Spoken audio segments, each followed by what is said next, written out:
sekk ak moom laaj ak tontu allo. allo salaamaaleykum. aleykum salaam. waaleykum salaam. Alassane ñu naa la ñun ñëpp ñu naa sama naataango yi nekk foofu yëpp. waaw ñu ngi lay nuyu bu baax di la fay grand Alassane Samba Diop. Alassane. waaw. Paa Alassane noo def waay. waaye maa ngi laa ziar aw ba a ngi si jàmm. maa ngi sant di mooy alhamdulilah. yàlla na yokk naka njaboot naka foofu kër ga mag ñëpp a nga ci jàmm. ñëpp ak si jàmm dinaa sant yàlla. yàlla na yokk dañu ñaan si njaboot dañu ñaan jàmm ak salaam. jërëjëf Alassane.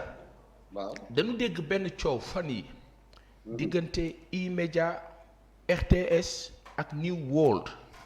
est-ce que mën nga nu wax nan la coow loolu tëddee. waaw dafa simple dafa am année bu nekk bu coupe du monde amee dañuy def lu ñuy wax ne droit télévision coupe du monde ku nekk nag mun naa déposer dossier dem compétition FIFA dafa jël droit yu mu yore jox ko benn agence MBS. MBS moo ko jox par dëkk bu nekk maanaam région Afrique bu nekk au du monde jox ko benn agence bu muy liggéeyal benn télévision mu liggéeyal. Afrique de l'Ouest niveau TV lañ ko jox léegi nag ñu def appel d'offre ku nekk déposé dossier bi FIFA xool dossier yëpp retenir dossier E-Media parce que dossier E-Media moo gën a complet par rapport ak exigence yu FIFA la ñu defaat beneen deuxième appel d'offre parce que FIFA dafa bëggoon rassuré wu même chose encore E-Media nga ñëwaat FIFA valide contrat parce que ñoom boo déposé contrat FIFA ba pare ñoom dañ koy récupérer xool ndegam tout le processus a été respecté ils ont trouvé que ça a respecté ñu jox E-Media droit exclusif coupe du monde bi ñu ñëw 2022 depuis le mois d'avril mais somme bi niveau de laaj bi c'est 730 millions de francs CFA 730 millions amul benn entreprise Sénégal bu nekk même RTS bu ko lobee il faut nga dem banque ñu déposé dossier banque liggéey nga xam ne rassemble des ressources mën a déposé affaire yi ci banque bi liggéey dossier bi laaj ay papiers yu bëri ñu reporté nekk ci processus boobu ba benn moment banque bi parce que banque aussi moo xam assurance laaj contrat bi ñu niveau bind il faut seen contrat exclusivité la ñu suñu contrat jox ko CNRA pour CNRA vérifier au niveau du leneen suñu contrat yi bon CNRA vérifier suñu contrat baax na mais fa la coow li jógee nag suñu contrat dafa dem CNRA rek ñu yeewu quelques jours après on nous apprend que New World nee na pare gu ñoo fay waaw parce que nous un contrat qu'on envoie au CNRA normalement il doit rester dans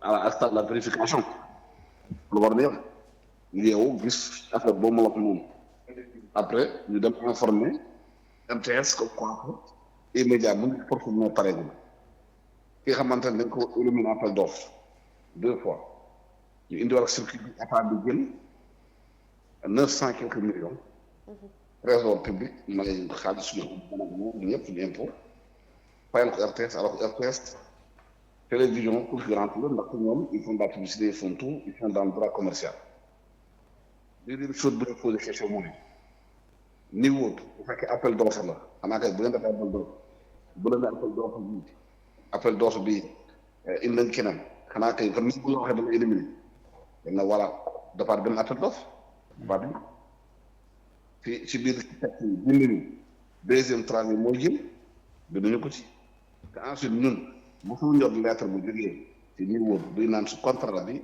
dañ ko dàkkal maanaam dañ ko annulé parce que du ñuy soupçonné bi niveau di négocier ak suñu naataango yi suñu contrat était valable parce que y a pas de signification de rupture de contrat loolu mooy problème.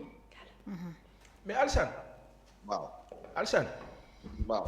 su ma la déggee bu baax yéen da ngeen d'accordoon ak New World pour fay 730 millions de francs CFA. ci 730 millions. waaw ci diggante bi ngeen nekk ci processus de finalisation on va dire comme appel d'offre bi yéen a ko gañe. waaw lan moo indi 730 millions RTS war a ñëw jël ko à 900 millions comme li nga wax et lu indi excédent boobu le 200 millions yi ci yokku lan la. la ñëpp di laajte lan moo tax ñu passé 730 millions d'un contrat avec les mêmes spécificités les mêmes choses qu'on a mis dans le contrat bi jàll 730 de 250 millions ñu war a laaj ñooñu 300 millions yi la ko indi si biir mu jaar ko jël lan mooy liggéey bi mu war a enquête. léegi su ma la déggee da nga bëgg a wax ni RTS daf leen suufu. la moo tax produit bi doon jar 730 millions jékki-jékki rek renchérir ba dem ba foofu. waaw la question qu'on se pose. compliqué na léegi yéen lan ngeen nar a def lan ngeen bëgg a def léegi. à xeex on va pas coordonner battre au bout on va nos avocats vont traverser le dossier képp nga xamante war nañu dugal dossier boobu et juridiction non il y a pas qu'il faut qu'on abandonne on va battre jusqu'au bout dañu jaayee doole nag ba nag woon waaw mais duñ tax ñu dañu battre. d'accord monsieur Diop Mamy Sago Sass bu fekkee amoo leen question voilà ñu ngi lay remercier bu baax waa passé mais dinaa la remercier léegi man li ma xaw a jaaxal mooy coupe du monde bi on est à quoi on va dire 1 mois 2 mois moo ci des de daanaka. mois et demi 2 mois maximum. c'est au mois de novembre. hein. c'est au mois de novembre. waaw à partir du mois de novembre donc on va dire 2 mois maximum. waaw mais 2 mois dañuy xeex ba dañuy jour bi.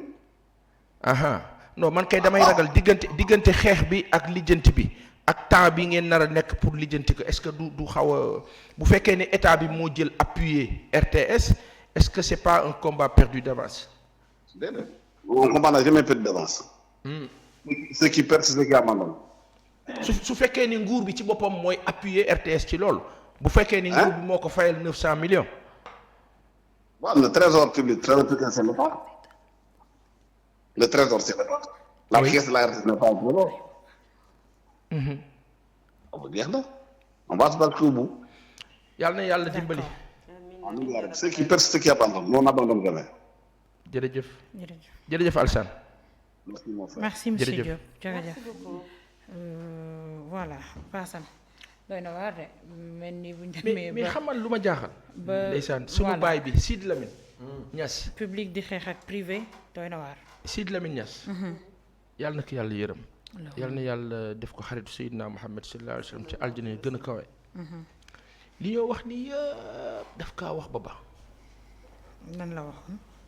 RTS. moo tax Alassane ni ñu ko amee nii aussi il faudra que ñu am l'autre partie on va essayer d'avoir monsieur Ngeban le directeur commercial de la RTS wala ñu xool kenn ku ñu fa mën a am rek mu il faut que ñu am l'autre partie pour ñu xam quand même ñu am les deux versions mais damay wax ne coupe du monde wala les grands championnats fii dañu jàpp ni daal RTS moo ko war a wane moo ko war a diffuser su fekkee ne appel d'offre comme ni ko Alassane waxee nii am na. loolu su duggee rek données yi day changer c'est-à-dire bu duggee dañ naan ku mën fay si jamono TFM dund na ko ak RTS bu mu jumul ku bon bii passé bii immédiat mu ngi koy dund ci jamono Sidy Lamine Walfadjri doon na ko dund ak RTS léegi la question mooy man li ma xaw a jaaxal rek mooy li Alassane expliqué mooy ñoom fa ñuy fayee 730 millions RTS ñëw fay 900 millions appuyé par l'État comme il dit le trésor public waaw est-ce que du nguur gi moo bëgg loolu parce que la RTS dans l'entendement nit ñi dañu naan Ismaïla Diop wax na ko fi ci ñoom la bokk après quelqu'un d'autre peut dire le contraire. nit ñi seetaan ñu RTS bala moo am audience match football équipe nationale du Sénégal. loolu aussi dëgg la dañu wax ne dëgg la te yàlla tax. ñooyee jafandu kon. voilà donc à la limite c'est comme si mais li ma xaw a jaaxal mooy radio télévision sénégalaise dafay daw ci ginnaaw publicité comme ñeneen ñi te moo ëppale budget ñëpp loolu ma jaaxal état bi daf koy appuyer lii par exemple président Macky Sall def ci RTS dañu wax dëgg rek te yàlla tax ci nit ñu ko expliquer su fekkee ni loolu moo am comparé à d'autres ñu fi nekkoon RTS li mu am ci moyen jamono bi kenn amu ko car catuñu leen yàlla na yokk mais loolu ci contexte bi dañuy jàpp ni nguur bi moo bëgg RTS diffuser match yi parce que peut-être nguur gi looloo ko arrangé RTS am audience moo ko arrangé mais l'un dans l'autre on essaiera d'avoir l'autre partie. pour mën a xam exactement de quoi ça retourne quoi. merci Pa Assane Socé Mamy ku ci am. dama ne RTS ñooy jafandu comme match ba match la ñuy am buzz bu leen nangu naree jëlal seen buzz kay ñoo yooyu double prix bi ñoo yooyu di ah Nabou yow koo xamante ne yow balaa nga am audience rek match daa am ñëpp seetaan la nga bëgg E-Media jóge fële ak ay 730 millions jël sa audience ay lànk kay ba tëdd ci télé bi de ko maa bañ duma la ko may ndax man match ba match laay siiw match ba match lañ may seetaan RTS mooy état Pa Assane ndax état lañ fi nekkal moom la ñuy liggéeyal li état bëgg moom la ñuy fësal. télé institutionnel la machin boo bëggee xam daal yow déplacement au président de la république Macky Sall déroulé conseil des ministres ministre nangam lu mu def inauguration daggum riban dawal seetaani RTS dana la ko wan ba mu baax bu fekkee ne dangaa bëgg a gis jafe-jafe askan wi bëgg a gis problème mu ñeneen ña ca des laal 2A baa nga laal Walfadjri la nga laal ñeneen ñi ci des am nañu ciy jéem a góorgóorlu as tuut boo bëggee nag yow tëddee njaaxaanaay léeg-léeg nga jam léeg-léeg doo jam nga dem seetaan ña ca des fii réew mi ku ne problème amul ku ne ak la la intéressé nga dem seetaani ji ko loolooy dëgg man nag samay dëgg xam nga man dama ko dul nëbb loolooy sama problème mais loolooy dëgg fii problème am fi même 2A sax li muy wax bu la déranger am nga benn organe de presse boo xamante ne ni du loo wax lu lay déranger nga dem seetaani ko tranquille cool fine nice am na problème boo bëggee xam déplacement leneen da ca topp laalal RTS da ngay am lépp loo ci soxla ci gàttalu yàlla kon nag match bii bu ko dee média bëggee jël dañ naan duñ ko nangu li ma naqari kay ba wax ko sànq te yow da nga yor say xeetu ñambaas yoo xam ne Pa Assane mën na maa jox arrêt cardiaque ci plateau bi waaye yow RTS nooy amee doole nekk état ñu kàttanal la dooleel la tubar fakal la macha allah li nga am ci matériel kenn amu ko. li nga am ci journaliste kenn amu ko barricade ngaa barricade ba kenn waxatul seeni mbir gis nga yow ay miiri giri RTS. giri RTS du gis nga ko giri entour giri RTS gis nga ko. mais ñu ngi koy defaraat ils ont un bel immeuble en tubar fakal la macha allah dañ koy gën a defaraat day gën a am doole giri yi laa la bëgg wax ne xam nga yow doo ko tëb de.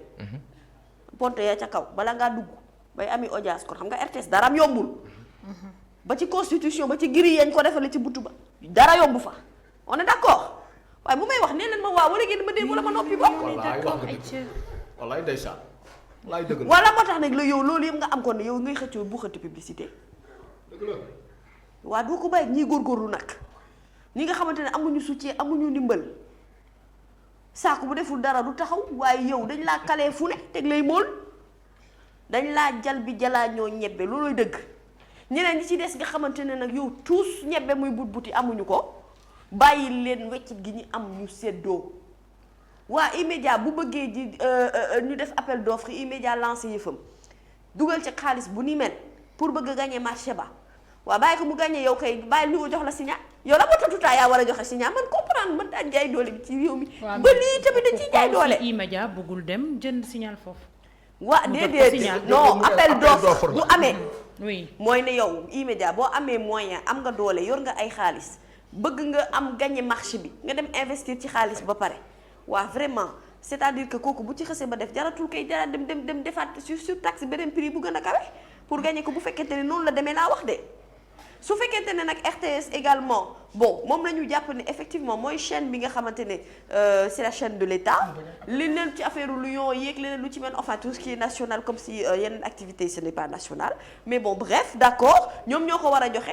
mais nañu joxe nañu ko jël te joxe signal bi tranquillement ñëpp mën a retransmettre ku nekk fa la neex seetaan li ma bëggul mooy man maay doole man maay retransmettre keneen dootul retransmettre loolu moo itam du yoon parce que ñeneen ñi aussi bëgg nañu gagner ay marché bëgg nañu gagner ay publicité marché la aussi quoi qu'on puisse dire la coupe du monde retransmission bi marché la au-delà de ñi seetaan match bi ñuy gis sponsors yi dañuy dugg te loolu dafay dundal également télé loolu c'est la vérité nañ ko comprendre noonu business that business merci la Socé defe naa Socé waaw Socé ayca yéen a ngi fële Kër Racine Talla. waaw déglu nañu Alsane. waaw ñu ngi leen di vraiment jaajëfal di leen masaw aussi parce que coono la xeex la aussi et c'est dommage. c'est très dommage bu ñu demee ba Sénégal une chaîne publique wax nga ko léegi Nabou. oui di xëccoog privé boo xam ne bi mu juddoog léegi defe naa matagul ñeenti at xam nga RTS bu jàppee les chaînes privées ay concurrentes mi ngi nax boppam et dans ce cas xamul lan mooy mission. mission mooy servir les Sénégalais ñëpp dans leur diversité ñëpp Paasan wax na ko léegi gis nga RTS depuis OCI bi ci la ñu am xarañ téef goo xamante ne tey bu ñu góorgóorloo tuuti Afrique kenn du leen fi man Afrique de l'Ouest mais administration management bi c'est là où ça pose problème tey RTS waroon na tal lu ne ba mu des xëccoo gaawantu dugal dossier dem mais bu fekkente ne ñoom xaalisu trésor public la ñu jëlee li ñu fay mais c'est l'argent des Sénégalais bu ñu ko fàtte xaalisu Sénégalais yi la du seen xaalisu service commercial bu fekkee c'est le trésor public qui a payé xaalisu Sénégalais yi la kan moo joxe ordre ba ñu fay Racine Talla amul maqaama boobu mënu ko Racine Talla il ne gère que le fonctionnement interne de la RTS mais xaalis buy jógee trésor public Racine Talla mënu ci tus dafa am keneen kuy joxe ordre lan moo tax loolu et beneen situation grave bi muy wane mooy Sénégal dooleeluñu le privé mais en vertu de quoi au nom de quoi RTS war fi nekk rek di gagner les droits tout le temps wala ñoom dañoo xeeb télé yi fi nekk immédiat mais ñi ngi partout au Sénégal partout seen rajo bi foo dem Sénégal da nga koy déglu seen télé bi noonu donc lan moo tax RTS war a fi nekk rek saa yu mondial amee rek ñu ne RTS a ko gagné mais pourquoi pas les autres et puis beneen affaire bi RTS dafa war a boot ñëpp tey techniquement sur le plan infrastructure rek laay wax technicien laa xam naa baax li may wax benn chaîne privée waru fi woon nekk di am ay problème te RTS ne fi parce que am nañu jumtuwaay bi. exactement mais duñ ko def parce que dañu considérer les chaînes privées comme des concurrentes alors que duñu seen ay concurrentes dafa war a boot ñëpp mi ngi mel ne train bi ci jiitu luñ koy tuddee yéen ñi jàng man jàngu man wagon bi non am na bu jiitu. locomotive RTS locomotive la war a nekk pour toutes les chaînes privées de télévision du pays mais waroon leen jàppe ay concurrents bay xëccoog ñoom ay droits am nañu beneen mission boo xam ne tey képp kuy presse waxuma la sax télé yi même rajo yi dañu war a gis seen bopp parce que RTS est financé par de l'argent public. Plus de 33 milliards ñu ngi tabax tour bu bees tàq demal foofu nga xool léegi tour boobu bu paree kan lay servir RTS kese ak lu nekk ci réew mi man de RTS xamam lu ma fay seetaanam journal bi ak Omar Ñing kooku mën naa koo seetaan mais bu weesoo lool pare naa ci. nañ leen bàyyi ba ñu pare naa ci mais tey dem seetaani bi sport. le ministre. non sénégalais yi yaakataaru la ñuy seetaan le ministre daf ci war a indi ay éclairage parce que am na ay zone d'ombre hein. Pourquoi Assane wax na ko léegi pourquoi mu jógee 730 millions dem ay 900. 900 attention.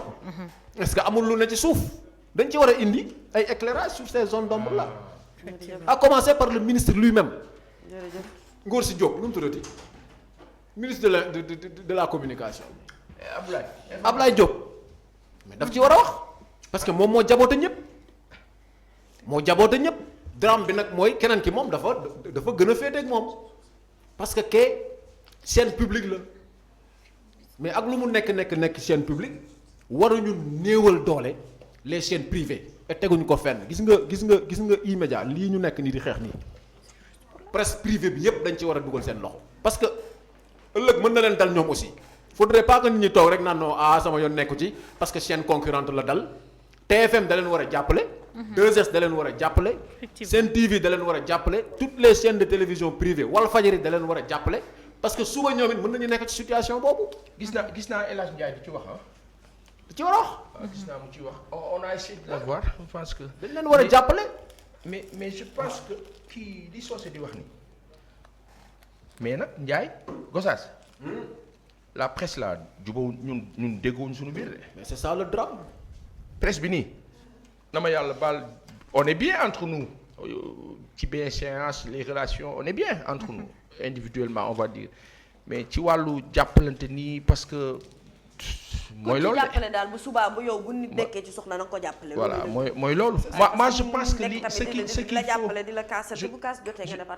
je pense que ce qu'il faut au-delà c'est aller dans le sens des principes sur les principes en France su ma juumul les matchs de l'équipe nationale de football de la France yu ci ëpp TF1 moo ko wane. France Télévision groupe France Télévision. donc dama xamul nag ci aspect boobu ou pas mais dinañ am en principe. Inch'Allah le directeur de la commercial de la RTS Oumar Ngébane. comme ça mu wax nu aussi bu ci kanamee peut-être. position RTS lan la. d'accord très bien. d'accord comme ça ñu xool merci incha allah beaucoup sànq Socé dafay wax lu am solo nee na RTS locomotive la war a nekk pour chaîne privée yi waaye balaa moo nekk locomotive pour chaîne privée yi ayca day nekk day nekk day taxaw ci soxlaa jafe-jafe askan bi ba pare ndax Sénégal mënul taw ba fépp mbënd bi nekk fa fépp di lan la Socé di wax but buti waaw léegi yow nga ni après la pluie c'est le beau temps